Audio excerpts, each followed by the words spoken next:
Now, a wound is, St. Thomas says that a wound is basically like he says it's like a knife. If you take a knife and you stick it into something, right, it penetrates and it causes damage. So there's various characteristics of a wound. It causes pain, causes damage, requires a healing process. There has to be certain things that have to happen. But then he says when that first happens, you have a choice to make. And this is true even about our own sinfulness. You know, because you talk to most adults and they're like, this is the one sin in my life that I really can't get over, or that I really feel bad about. So you have one of two choices. You can either do what's called contraction. That's where you grab the knife and you hold on to it so it doesn't cause any damage. And basically what this means in the context of psychology is that when somebody hurts you, you hold on to the injustice that they have committed against you in some way. And the reason you're holding on to it very often, the reason people hold on to it is because, well, if I let loose of it, he's going to get off the hook. No, he's not. It's something called the final judgment. All the punishment you can put that person through pales in comparison to what I've seen God put demons through, so don't worry about it.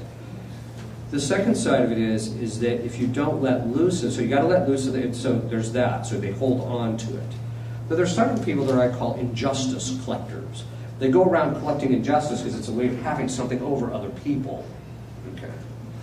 And very often those are diagnosed in psychology as borderline personality disorder. So whenever someone comes in, I was diagnosed with borderline personality disorder, I'm like, ooh. Because those people are virtually never liberated from possession. In fact, I've never seen one. But that being the case, in other words, because they hold on to the injustices that keep happening to them, they never get liberated because the demons are driving them to hold on to those injustices. Because the demons brute, they hold on to all the things that they perceive as injustices themselves. The second part of it is, though, is that so the other option is you can let loose of the knife. You can forgive the person.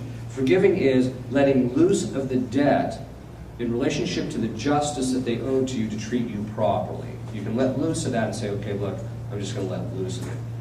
Because then once you let loose of it, once you let loose of the knife, then either you or someone else can pull the knife out. Now, the advantage of doing contraction is it doesn't go any deeper and it minimizes the pain to a certain degree. The problem is that you can't heal from it. It's just going to fester and get worse. And the knife is still cutting, just slowly and less painfully. Whereas if you pull it out, it's brutal when you first pull it out, but in the end, the person ends up doing what? Then they can start to heal from that process. It's very painful, but then they can heal from the process. This is true in relationship to the injustices that people committed against you. I have had cases of possession where you're doing sessions, and then you go into a session, and all of a sudden, all your prayers don't have any impact whatsoever. So then you stop, you sit down, and you ask the person, okay, what gives? And inevitably, it's something like, I cannot forgive my mother for those things she did when I was young. Okay, there you go. That's what the demon's holding on to. He's driving that unforgiveness. Everybody in heaven has forgiven everybody that hurt them. Everybody in hell does not forgive those people, does not forgive others. That's just the nature of the beast. Okay, now, in relationship to ourselves, one of the things that demons hold on to is the lack of forgiveness to ourselves for the evils that we have committed. And people say, well, if I forgive myself, I'm letting myself off the hook. No, you're not. It basically boils down to this. The definition of love is willing the good of another. Charity is the virtue by which you will the good of another. If you're going to love yourself for the sake of charity, which we are regarded to according to divine precept, then you're going to have to will what's good for you. So that means you're going to want your own healing. You're going to want to forgive yourself. You're going to want, because part of St. Thomas categorizes mercy, even though it's a part of justice, he also categorizes it under charity, so that if you have a real charity for somebody, you want them to be under your mercy. So you want to forgive them. The demons can't forgive themselves because their sin is irretractable. The top dog has admitted to me that the reason that he is the most vicious and the most vile and the most angry and the most hating of all of God's creatures is because he is the most wounded from his own sin. That tells you something. That if we don't let loose of our sin, we let loose of it. So people, and usually I tell people, it's pride. Not letting loose of this is pride. Because people have this idea, especially traditionalists, that I just have to do everything I possibly can to render myself in a state of perfection so that God will love me. No, that's not how this works. First of all, perfection is beyond human capacities. You can't do it anyway. You can't fully root out your imperfection.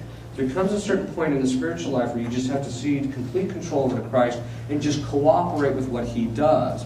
Retaining control over your own interior life, you will never be a saint. It's just that simple. Okay? So, but it also means that very often what happens is with traditionalists is they have a hard time forgiving themselves because they can't bear the pain of recognizing that they stoop to something so lowly. Okay, well that's just a matter of basic humility. Sometimes I'll even ask them, did Christ forgive? Did you go to confession? Yes. So God forgive you? Yes. But you won't forgive yourself? No. Then you're standing in place of God. You're usurping His authority.